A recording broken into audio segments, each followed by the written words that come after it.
What's up, everyone? Welcome back to my channel, Tips by Will. Now, today I want to talk about an article that really caught my attention. It's titled "The Generation That Did Everything Right." It was written by Janelle McEwan. It's found on Jamaica Observer. Now, I believe this article has struck a nerve with many Jamaicans because it puts into words something that a lot of people have been feeling for years but may not have been able to fully articulate themselves. Now, the article argues that today's young Jamaicans are among the most educated, technological, capable, and resilient generation this country has ever produced. They have followed the advice that they were given. They went to school, they earned qualifications, they stayed out of trouble, they worked hard and tried to build productive lives. Now, yet, despite doing many of these things, society told them to, that would lead them to success, many still find themselves struggling to achieve what previous generations viewed as normal milestones. Now, the article asks some very difficult questions. Why are university graduates moving back home after graduation? Why are young professionals struggling to save? Why does home ownership seem increasingly out of reach? Why are so many skilled Jamaicans considered migration? Now, and perhaps the biggest question of them all is what happens when people begin to lose faith that hard work will lead to progress? Now, I think these questions are worth discussing. Now, before I go any further, this isn't a video about criticizing the article. In fact, I think the author raises some important points that deserve serious national conversation. Now, what I want to do is expand on some of those ideas and look at what they might mean for Jamaica's future.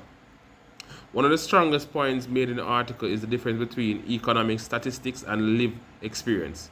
Now, over the past several years, Jamaica has received praise for economic management, unemployment has reached historical low levels, inflation has moderated compared to previous periods, international organizations, they frequently highlight Jamaica as an example of fiscal discipline and economic reform. Now, those achievements are significant, but as the article points out, economic indicators don't always tell the full story. Now, most people don't experience economic success through reports or statistics. They experience through their daily lives. They experience it when they buy groceries. They experience it when they pay rent. They experience it when they fill up their vehicles. They experience it when they pay a utility bill, so the light bill, water bill, internet bill, and they experience it when they try to save for a home. Now, a country can be improving economically whilst many citizens still feel financially stretched. Now, those two realities can exist at the same time. And I think that one of the reasons this article resonates with so many people, the article also focuses heavily on housing, and I believe this is one of the most important issues facing young Jamaicans today. Now, for many people, home ownership has always represented stability. It wasn't just about owning a home, it represented independence, it represented security, it represented progress.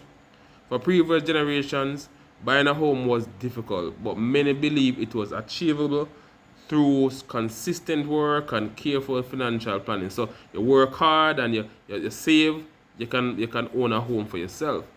But today, however, many young adults feel that the goalposts have moved. Property prices have increased, construction costs have increased, land prices have increased, rental costs have increased. Now, meanwhile, wage growth has not always kept pace with those increases. Now, as a result, many young professionals are finding that even with steady employment, saving for a deposit on a home can feel overwhelming, very hard. And when housing becomes difficult to access, it affects more than just where people live. It influences family planning, it influences marriage decisions, it influences migration decisions, it influences long term financial security. Now, the article also highlights another important reality. Education alone no longer guarantees economic stability. Let me repeat that. The article also highlights another important reality. Education alone no longer guarantees economic stability. Now, for decades, education was viewed as a primary pathway out of poverty. Parents made enormous sacrifices to ensure that their children receive opportunities that they themselves never had. Now, many families invested heavily in education because it was seen as the surest route to upward mobility. Education remains incredibly important. In fact, I would argue that it's more important than ever. But however, today's economy is very different from the economy that existed 30 or 40 years ago. The labor market has become competitive, technology has changed industries, globalization has transformed employment opportunities, AI, which is artificial intelligence, is beginning to reshape entire sectors. Now, as a result, many young people find themselves competing in an environment that is significantly different from the one their parents experienced. Now, that doesn't mean education has failed, not at all. It simply means that the relationship between education and economic success has become more complex. Now, this article also discusses migration, and this is an issue that has been a part of Jamaica's story for generations. So, many nurses, teachers, engineers, IT professionals, and other skilled workers continue to leave Jamaica in search of opportunities abroad. Now, some people view this trend negatively, they see it in a bad light. Others see it as a natural response to global economic opportunities. But personally for me, I think it's important to understand why people leave. Most people do not migrate because they dislike Jamaica. In many cases, they migrate because they believe they can achieve greater financial stability elsewhere. They want better opportunities for their families. They want to own homes. They want career advancement. They want financial security. And these are understandable goals. Now, the challenge for Jamaica is not necessarily preventing migration altogether. The challenge is creating an environment where more people feel that they can achieve those goals right here at home. Now, another section of the article that stood out to me was its discussion of mental health and emotional well-being. Now, this is the area that often receives less attention than it deserves. Financial stress affects people in ways that are not always visible. When someone is constantly worried about bills, about rent, transportation costs, or job security, that pressure accumulates over time. So it builds. It affects relationships. It affects productivity. It affects physical health.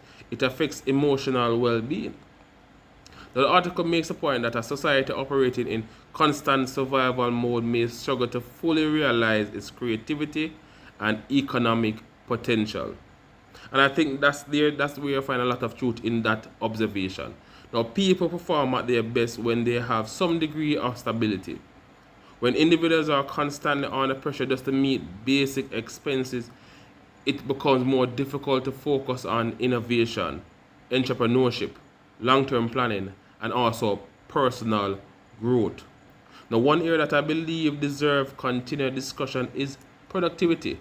Now, the article mentions it briefly, but productivity is closely connected to long-term wage growth and economic opportunity. Now, for wages to increase sustainability, economies generally need to become more productive. Businesses need access to efficient infrastructure, workers need access to training and technology, transportation systems need to function effectively, energy costs need to be manageable, public services need to operate effectively. Now, these are all factors that influence the ability of an economy to generate higher incomes over time. Now, when productivity improves, there is a greater potential for businesses to grow and for workers to earn higher wages. Now, the article also calls for a stronger support for entrepreneurship, and I agree with that. This is an area with significant potential. Jamaicans are known for their creativity and entrepreneurial spirit. Now, every day we see people building businesses from social media platforms, mobile phones, and small home offices. Many young Jamaicans possess innovative ideas and a willingness to take risks. The challenge is often the ability to access financing, mentorship, networks, and opportunities for growth. Now, creating an environment that makes entrepreneurship more accessible could unlock tremendous economic potential across the country. Now, as I reflect on the article as a whole, putting everything together, I think its greatest strength is that it focuses on a very important issue: confidence. Confidence. Now, every society depends on a shared belief that effort can lead to improvement. People need to feel that hard work matters. They need to feel that discipline matters. They need to feel that education matters. They need to feel that sacrifice matters. When people begin to doubt that their relationship, frustration grows, and that frustration can influence everything from migration decision to family formation to public trust in institutions. That is why this conversation is so important. The article is not suggesting that Jamaica has failed, nor is it suggesting that progress has not been made. In fact, Jamaica has accomplished a great deal over the past several decades. Now, what the article is really asking is whether the benefits of that progress are being felt strongly enough by ordinary people, in particular, younger generations trying to establish themselves.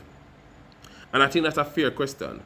Overall, I believe this article succeeds because it highlights concerns that many Jamaicans already discuss among friends, among family members, among co-workers and colleagues. Now, it raises a question about housing. It raises a question about wages. It raises questions about migration. It raises a question about mental health.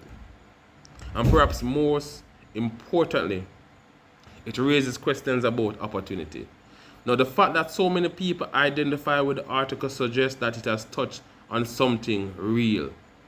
Whether you're a recent graduate, a teacher, a nurse, a small business owner, a tradesman, or someone simply just trying to build a better future, these issues affect all of us in one way or another. Jamaica has proven that it can improve economic indicators. Now, the next challenge is ensuring that those improvements are felt more deeply in the everyday lives of ordinary citizens. Now, that's a conversation worth having. Let me know your thoughts in the comments. Do you think today's generation faces greater challenges than previous generations? Or do you think that every generation faces its own unique struggles? I love to hear your response. Thanks for watching, and I'll see you in the next video.